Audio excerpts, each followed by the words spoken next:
nossa cultura, o nosso legado, as suas tradições, a sua arte, o seu jeito de falar, o seu jeito de andar. E foi nessa loucura do dia a dia que eu publiquei os meus livros. Filho de Araújo e Dourado, nasci naquela praça Doutor Joaquim ali. Meu pai comprador de pele e minha mãe feitora de bolsa. Mas meu pai tinha um ideal, formar seus filhos. Ele tinha uma visão, eu quero formar meus filhos. E muitas vezes no dia a dia meu pai não tinha recurso e eu fui para o instituto fazer o ginásio. Mas não tinha dinheiro. Então eu paguei o ginásio no Instituto Batista, varrendo o salão. Terminava as aulas, eu ia varrer o salão e até formar. Saí daqui, fui para fora, estudei, mas um dia eu dizia, vou capacitar, vou qualificar e vou voltar para a corrida. Era o meu sonho, era uma realidade, porque tem uma passagem bíblica que diz assim, um bom filho volta lá para a terra. Aí lancei o meu primeiro livro, que foi o chamado Livro da Confusão. Eu lancei um livro sobre um coronel. E aí, quando eu lancei o livro, o povo começou, eita, professor, era aquela cena, aqui botava chifre no ar, aquilo era danado. Eu peguei a cultura, a arte, a tradição, o carro de boi, o bumba meu boi, o rezado, a festa, e misturei. Então eu lancei o livro num sábado, do domingo eu fugi de corrente, passei 2 anos sem voltar a corrente, porque o grupo da família começou a colocar o nome nas personagens, não, isso aqui é isso, isso aqui é isso. Então passei 2 anos sem voltar à cidade de corrente. Quando eu voltei, eu encontrei com o Dr. Arquimedes, Paranaguá.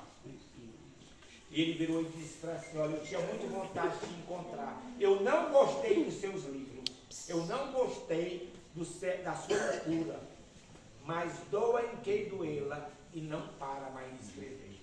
Logo após eu lancei Raízes da Minha Terra, que é a história de Corrente, sobre a colonização, o início da vila, a fundação, os prefeitos, a arte, a cultura e o seu legado.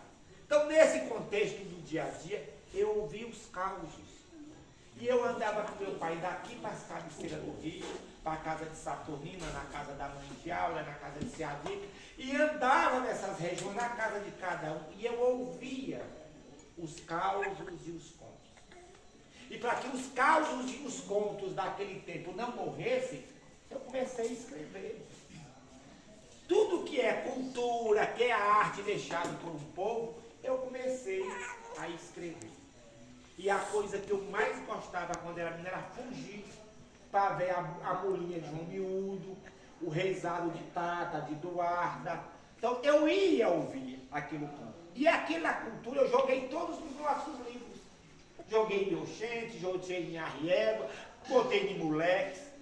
E quando vi aquela folia de reis, aquilo me emocionava. Eu era da Igreja Batista e naquele tempo tinha um rótulo. Você não pode dançar, você não pode pilar, você não pode fazer. Mas eu via que arte e cultura não precisa separar a religião de um Deus.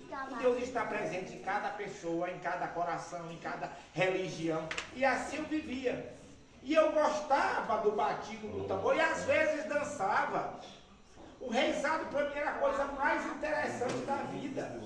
Quando você chegava numa casa e batia, tum, tum, tum, bateu na porta, tum, tum, tum, bateu na porta, menina vai ver quem é, menina vai ver quem é, é os olhos de Maria, é os olhos de Maria, e o coração de José, e o coração de José, bem de vez que vier tirar lá, bem de vez que vier tirar, daqui naquele sambiá, era gostoso. Era a cultura de um povo, é a história de um povo, essa história não pode morrer, essa história não pode acabar. Não é cidade não. São Paulo, por 27 anos. Vai aparecer do norte, é mesmo ao posto do Tacho. Eu vou dar vida ao Morro do Papagaio. E em 2000 eu lancei o livro Raízes da Minha Terra. Eu escrevi 5 lendas de Corrente. Corrente não tinha lendas. Naquele momento não tinha. Tinha pontos históricos. Mas lenda tem que ter um doido, tem tem um que cria, tem um que fala, tem um que propaga, tem um que divulga. Então teve que um criar para soltar. Então, o Poço do Tacho era a minha infância. A Pedra Furada era a minha infância. O Morro Furado era a minha infância. O Morro do Papagaio era a minha infância. Então eu dei vida a cada peça dela.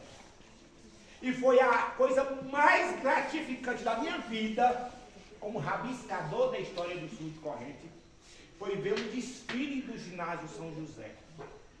E lá tinha interpretação das lendas de Corrente. Então aquilo para mim foi a coisa mais gratificante para um ser humano ser valorizado, porque disse que filho da terra nunca é valorizado. E esse ano o Colégio Dionísio, através da professora, da diretora do Colégio Dionísio, Priscila, ela fez um movimento sobre a literatura de Corrente. E lá na hora passou um menino vestido de gravata, de terno e com um quadro de Edilson na frente. Aquilo para mim. Você encheu de vida. Enchi, chorei mesmo, a lágrima desceu. Porque dizem que santo de casa não faz milagre. Então naquele momento eu vi que a arte, a escrita, a tradição, a cultura, o legado, a história do povo vale a pena. Para você te conferir. Mas demais. Aí o primeiro foi Chibata da confusão, depois veio Raízes da minha terra, depois foi Moleque, que eu gosto mesmo é de moleque. Se você perguntar, doutor, qual é o livro que você gosta mais? Moleque. Porque moleque